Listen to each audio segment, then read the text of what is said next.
Hello friends, welcome back to your own channel Don't Force Academy, the name of trust. आज date है 15th of July 2023 और आज हम again next week को predict करने जा रहे हैं, एनालाइज करने जा रहे हैं और देखेंगे कि मार्केट हमें कौन से पेयर्स के ऊपर अच्छी अपॉर्चुनिटी दे रही है, जिनको हम अंडरस्टैंड करके मार्केट से एक अच्छा गेन जो है वो नेक्स्ट वीक में हासिल कर सकते हैं। अपना एनालिसिस देने से पहले आपको मालूम है कि आपने मेरे चैनल को सब्सक्राइब करना है। अगर आप फर्स्ट टाइम मेरे चैनल के ऊपर आए और मेरे एनालिसिस को देख रहे हैं, उसके बाद ऑल नोटिफिकेशन पे भी क्लिक कर दें ताकि जब भी मैं लाइव आऊँ या मेरी न्यू वीडियो अपलोड हो वो आपको वक्त पर मिल सके। और आप लोग जानते हैं कि लास्ट वीक का वीआईपी ग्रुप का जो रिजल्ट होता है वो भी मैं आपको दिखाता हूँ। लास्ट वीक हमारा था 10th to 14th of July. इसमें टोटल मैंने जो सिग्नल्स दिए वो मैंने दिए हैं 18 और उसमें से हमारे जस्ट 3 ट्रेड से 1 2 एंड 3 सिर्फ 3 ट्रेडों से हमने लास्ट वीक लॉस अपना बुक किया। हमारी एक्यूरेसी बहुत ही एक्सीलेंट गई है और टोटल हमारे जो नेट पिप्स बने for the last week is 468। C H F JPY की हमारी जो ट्रेड है वो अभी भी एक्टिव है और अभी भी वो अपने ब्रेक इवन पर ही है और अभी ये ट्रेड हमारी रनिंग में है। इसका जो भी प्रॉफिट होगा या लॉस होगा वो आपको नेक्स्ट वीक का जो वीआईपी ग्रुप का रिजल्ट जो बनेगा उसमें मैं आपको ये दिखा दूंगा। 14th जुलाई वाली हमारी ये ट्रेड अब पेंडिंग में है। ठीक है, चलें अपने एनालिसिस की तरफ जाएंगे। मैं दूसरे यूट्यूबर्स की तरह नहीं हूँ, यानी कि ना इधर उधर की बातों में आपको घुमा के रखे।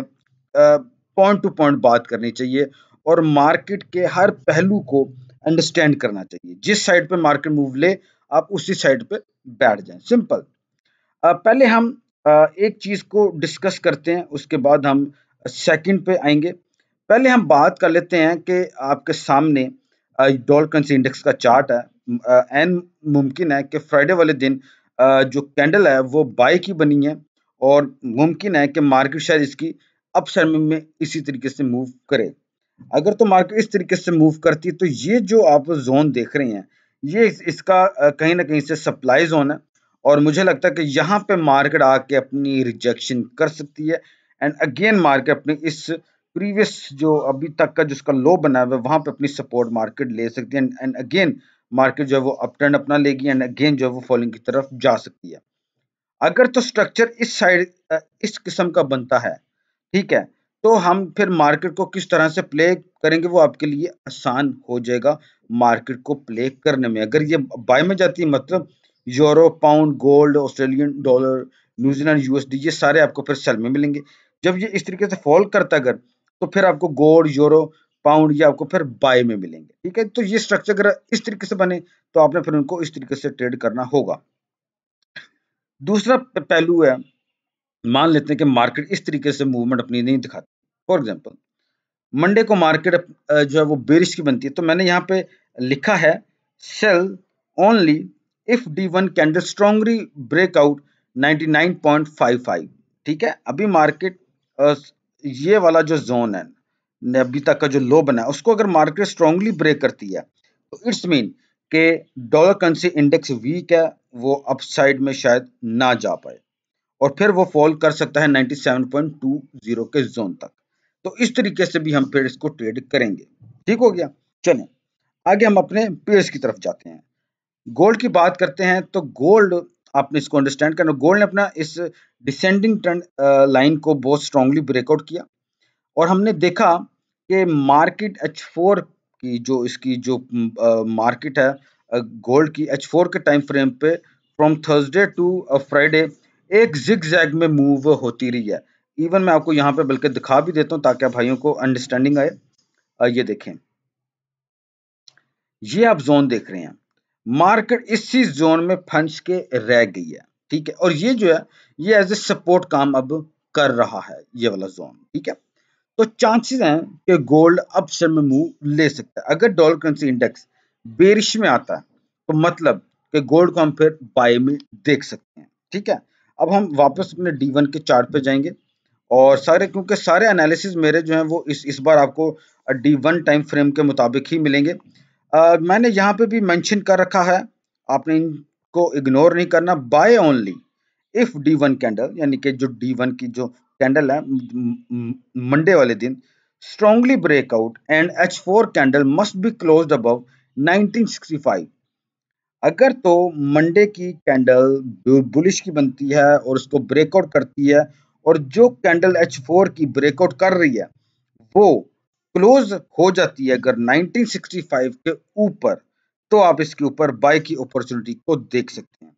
टारगेट 1996 एंड देन 2045, ये काफी लॉन्ग टारगेट है, लेकिन ये टारगेट पर हमें नेक्स्ट वीक में देखने को गोल्ड के ऊपर मिल सकता है।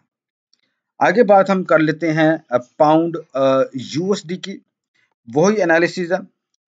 यहाँ पे मैंने ट्रेंड लाइंस ड्रॉ की हैं, जो कि मैंने मेंशन भी कर रखा है, दिस सपोर्ट में react as support, sorry this trend line, sorry this, मैं यहाँ पे मेंशन कर दूं, दिस ट्रेंड लाइन, ठीक है, में रिएक्ट एज सपोर्ट। हो सकता है कि मंडे वाले दिन पाउंड यूएसडी मुसलसल फॉलिंग की तरफ आए, और ये जो सपोर्ट है यहाँ पर आके अगर आपको वो रिजेक्शन अपनी दे, वो रिजेक्शन आपको ट्यूसडे को मिल जाए, वेडनेसडे को मिल जाए, जब भी मिले, तो आप इसके ऊपर दोबारा बाय का सेटअप जो है वो पाउंड यूएसडी के ऊपर देख सकते हैं। दूसरा सिनेरियो हम इस तरीके से भी देखेंगे कि मान लेते हैं कि मंडे को कैंडल लगातार अप में जाती है, देन क्या हमें ट्रेड करना चाहिए? Buy only if D1 candle strongly breakout 1.3150।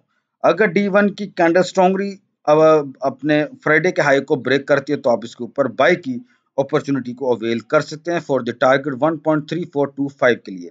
और जब तक मार्केट 1.3150 के अबव रहेगी, आपने पाउंड यूएसडी के ऊपर सेल की अपॉर्चुनिटी को नहीं देखना, आपने बाय की अपॉर्चुनिटी को देखना है। क्योंकि मैंने इसलिए ये बता रहा हूँ क्योंकि लोग बहुत से ये कहेंगे मार्केट तो ओवरबॉट हो गई है, लेकिन ये जोन आपके सामने आ जाएगा। 3150 के ऊपर मार्केट है तो बाय देखें, इसके बिलो है तो आप इसके ऊपर सेल की अपॉर्चुनिटी को देखें, सिंपल। आगे बात करते हैं यूरो यूएसडी। वही एनालिसिस जैसे मैंने आपको D1 पाउंड यूएसडी का बताया। Buy only if D1 candle strongly cross 1.1254 and H4 candle closed above it. अगर तो D1 की कैंडल बाय की बनती है और फ्राइडे के हाई को ब्रेक करती है, और उसी दौरान में H4 कैंडल कोई अपनी क्लोजिंग 1.1245 के अबव दे देती है, तो आप यूरो यूएसडी के ऊपर बाय की अपॉर्चुनिटी को देखें फॉर द टारगेट 1.1500 के लिए। और अगर मार्केट 1.1245 के बिलो रहती है, तो आप इसके ऊपर सेल की अपॉर्चुनिटी को देखें। मान लेते हैं कि मंडे को कैंडल मार्केट जो है वो बेरिश की बनती है, तो ये एक जोन आपका सपोर्ट जोन है। यहाँ पे अगर यूरो यूएसडी आता है, तो इसका हरगिज मतलब ये नहीं है कि आप बाय कर लें, या ये एक सपोर्ट है ये वाली। यहाँ पे मार्केट आती है तो इसका मतलब ये नहीं कि आप बाय कर लें, आपको रिजेक्शन का वेट जरूर करना चाहिए। रिजेक्शन के बाद आपको फिर बुलिश कैंडल का भी वेट करना चाहिए, ठीक है। तो ये आप इसको H4 पे भी देख सकते हैं, ठीक है। चलें, तो आई एम वेरी श्योर कि आपको मेरे एनालिसिस की समझ आ रही है। मार्केट 1.1245 के अबव है तो बाय देखें, इसके बिलो है तो सेल देखें, सिंपल यार, कोई और रॉकेट साइंस नहीं है। आगे बात कर लेते हैं ऑस्ट्रेलियन डॉलर यूएसडी।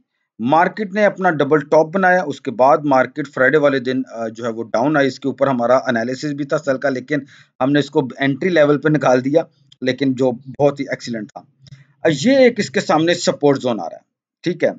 चांसेस है कि मार्केट यहां से अपनी रिजेक्शन करे एंड अगेन अपने मूव ले जाए, चांसेस बन सकते हैं। और चांसेस ऐसा भी हो सकता है कि मार्केट कंटिन्यू जो है वो डाउन साइड में आ जाए। अब हम बात करते हैं कि buy only if D1 candle strongly crosses 0.6700, जो फ्राइडे का हाई है। अगर मार्केट मंडे वाले दिन इसको स्ट्रांगली ब्रेकआउट करती है, तो आप इसके ऊपर बाय की अपॉर्चुनिटी को देख सकते हैं। टारगेट 0.7075 है। मार्केट 0.6700 के जब तक बिलो है, आपने सेल की अपॉर्चुनिटी को अवेल करना है। इस प्राइस से ऊपर है, 0.6700 के ऊपर है, तो आप इसके ऊपर बाय का सेटअप, दैट्स इट। आगे चलें, यूएसडी जैपनीज येन। मार्केट ने अपने डिमांड जोन पे बहुत ही अच्छी बाय की कैंडल जो है वो फॉर्म की है। छोटी सी हमें एक विक देखने को मिली है। अगर तो मंडे की कैंडल बाय की बनती है, मैं यही कहूंगा कि आप इसके ऊपर बाय की अपॉर्चुनिटी को ही अवेल करें। और अगर मार्केट फॉल करती है, वापस अपने इस सपोर्ट पे आती है और मार्केट H4 पे या H1 के टाइम फ्रेम पे रिजेक्शन करती है, उसके बाद बुलिश की कैंडल फॉर्म करती है स्ट्रॉन्ग, देन आप दोबारा इसके ऊपर बाय का सेटअप देखें। और अगर मार्केट अब इसको ब्रेक करके स्ट्रांगली डाउन आती है, मैं फिर आपको यही कहूंगा कि आप फिर बाय का सेटअप इसके ऊपर मत देखें। ना ही मैं आपको ये कहूंगा कि आप इसके ऊपर सेल करें। ये जो जोन है, ये फिर हम इसको सपोर्ट में देखेंगे, लेकिन ये फिर यानी कि 1 वीक के बाद ही फिर ये शायद होप है। लेकिन इस वाले जोन को भी हमने जो है वो अपने माइंड में रखना है। मुझे लगता है कि यहाँ से इसकी मार्केट जो है वो बुल रन में जा सकती है। ठीक हो गया, चलें। टारगेट 144.65 है। अगली हम बात कर लेते हैं यूएसडी सीएचएफ की। देखें, बहुत से भाई हैं कि आप कहते हैं सर आपने ये भी एनालिसिस बताया था, वो भी एनालिसिस बताया था। देखिए मेरे भाई, मैं मार्केट को हर तरह से जज करता हूँ। लाजमी नहीं है जो मैं अभी आपको बता रहा हूँ वो नेक्स्ट वीक में सेम टू सेम वैसा ही मूव कर जाए। मैंने इसके दोनों पहलू देखने हैं, बाय का भी और सेल का भी। जिस साइड पे हमारा एनालिसिस के मुताबिक मार्केट बैठेगी, हम उसी के मुताबिक अपनी ट्रेड को एक्टिव करेंगे। इसमें कौन सी रॉकेट साइंस है। अब मैं यूएसडी सीएचएफ की बात करता हूँ। मैं कहता हूँ कि मार्केट बाय में जाएगी, अगर मंडे को मार्केट बाय में जा रही तो मुझे फिर बाय में बैठना है। फिर मुझे ये वाला जोन जो है 0.8850, मुझे फिर इसको अवेल करना है। अगर मार्केट ऐसे मूव नहीं करती, मार्केट फॉल करती है, देन मुझे फिर ये वाले टारगेट को देखना है 0.8300 को। मैं क्यों अपने आप को मार्केट के साथ जिद लगा लूं कि नहीं यार मार्केट ने अप ही जाना है। मुझे दोनों पहलू जो है उनको मद्देनजर रखना है। Sell only if D1 candle strongly crosses 0.8570 and H4 candle must be closed below it। ठीक है, तो अगर मार्केट अपनी क्लोजिंग H4 की कैंडल अपनी क्लोजिंग 0.8570 की बिलो दे देती है स्ट्रांगली, देन हम इसके ऊपर सेल का सेटअप देखेंगे फॉर द टारगेट 0.8300। और मान लें कि मार्केट ये सिनेरियो नहीं बनाती, मार्केट अप में जाती है, तो हम फिर बाय में देखेंगे। यार सिंपल है यार, इसमें कौन सी ऐसी परेशानी की बात है। आगे आ जाए, यूएसडी कैड की बात करते हैं। मार्केट ने बहुत ही डबल बॉटम से strong bullish engulf candle form की है, एंड आई बिलीव कि इसकी मार्केट मुसलसल आपको बाय में देखने को मिल सकती है। डॉलर ज्यादा स्ट्रॉन्ग मुझे लग रहा है as compare to Canadian dollar, और टारगेट आपका 1.3375 होना चाहिए। आगे हम बात करते हैं यूरो जापानीज येन की। मैं इसको बाय में देख रहा हूँ, मैं इसको सेल में नहीं दिख रहा। आई थिंक कि इसके ऊपर बाय का सेटअप ही देखना चाहिए। अगर तो ये कहीं किसी भी जोन पे, ये वाला जो जोन है, ये मैं आपके सामने ड्रॉ भी करता हूँ, ये वाला। और अगर मैं आपको अब H4 के टाइम फ्रेम पे लेके जाऊं तो आपके लिए ज्यादा आसानी रह जाएगी। ये देखें, ये जोन जो है, मैं इसको बल्कि प्रॉपर वे में आप भाइयों के सामने इसको ड्रॉ भी कर देता हूँ, ताकि मेरे भाइयों को भाई आसानी रहे यार इसको एनालाइज करना। ये देखें, अब मैं इसको जरा काट देता हूँ। ये देखें, यहां पे अगर मार्केट फॉल करती है इस जोन में और उसके बाद रिजेक्शन करती है, पहला पॉइंट, देन बाय की कैंडल फॉर्म करती है, तो आप इसके ऊपर बाय की अपॉर्चुनिटी को अवेल करें। टारगेट 157.90 आपका होना चाहिए, 157.90। ठीक है, चलें आगे हम फिर बात करते हैं जी कैड जापानीज येन की। Wait for strong bullish engulf candle, then buy it on Tuesday. Monday को मार्केट ओपन होती है, हम देखते हैं कि मंडे वाले दिन strong bullish engulf candle formed अगर हो, तो आपने ट्यूसडे वाले दिन कैड जापानीज येन के ऊपर बाय की ट्रेड को एक्टिव करना है। टारगेट 109.20 होना चाहिए। समझ आ गई? मैंने बहुत ही सिंपल अल्फाज में भाइयों को समझाया है। बाय करें जब मंडे की कैंडल स्ट्रॉन्ग बुलिश इन गल्फ की बने, ट्यूसडे वाले दिन फिर आप इसके ऊपर बाय की अपॉर्चुनिटी को देखें और द टारगेट 109.20। आगे बात कर लेते हैं सीएचएफ जापानीज येन। इसका टारगेट हमारा हिट हो चुका है, इसको छोड़ दें यार। पाउंड जापानीज येन की बात करते हैं। मुझे इसके ऊपर बाय की अपॉर्चुनिटी ही मिल रही है और मैं यही कहूंगा कि आप भी इसके ऊपर बाय की ही अपॉर्चुनिटी को देखें। अगर मार्केट फॉल करती है तो आप इसको H1 पे या H4 पे किसी भी टाइम फ्रेम में इसकी सपोर्ट देखें, सपोर्ट मिले उसके बाद ये मार्केट रिजेक्शन करे, बाय की कैंडल बनाए तो बाय करें। बहुत सिंपल है यार मेरे भाई, इसमें आपको ज्यादा सोचने की जरूरत नहीं होगी, और कोशिश करें कि अपने आप को इंडिकेटर से दूर रखें, ठीक है। नेकेड एनालिसिस करें, वो आपके लिए ज्यादा बेनिफिशियल रहेगा। टारगेट 183.60 है। आगे बात कर लेते हैं Australian dollar Japanese yen. Bullish engulf candle form हुई थर्सडे वाले दिन। यहाँ पे आके मार्केट ने अपनी थोड़ी सी रिजेक्शन हमें दिखाई है, लेकिन आप देखें कि मार्केट यहाँ से फॉल हुई थी और मुसलसल सेलिंग में आई थी। अब मार्केट जो है वो बाय में गई और यहाँ पे आके मार्केट ने थोड़ा सा सांस लिया, यानी कि अब बेरिश की कैंडल फॉर्म की है। मुमकिन है कि यहाँ से मार्केट आपको फ्राइडे वाले दिन, सॉरी मंडे वाले दिन बाय की मिले, तो मेरे ख्याल में आपको बाय का सेटअप इसके ऊपर देखना चाहिए। और अगर मंडे की कैंडल्स की बाय की बनती है तो मेरे ख्याल में आप इसके ऊपर बाय की ट्रेड को अवेल कर सकते हैं फॉर द टारगेट 96.70। आगे बात कर लेते हैं ऑस्ट्रेलियन डॉलर CHF। मेरे ख्याल में ये इसका सपोर्ट जोन है, यहाँ से मार्केट को बुल रन अपना लेना चाहिए, और टारगेट 0.6085 है। ट्रिपल बॉटम एक तरीके से बन चुका हुआ है। अगर तो मार्केट इसकी बाय की बनती है मंडे वाले दिन तो इसके ऊपर बाय का सेटअप जरूर देखना चाहिए, ठीक है। चलें आगे बात कर लेते हैं न्यूजीलैंड CHF। मैंने जो आपको एनालिसिस दिए थे, पहला हमारा जो लास्ट से लास्ट वीक का जो था टारगेट वो हमारा हिट हुआ इसके ऊपर।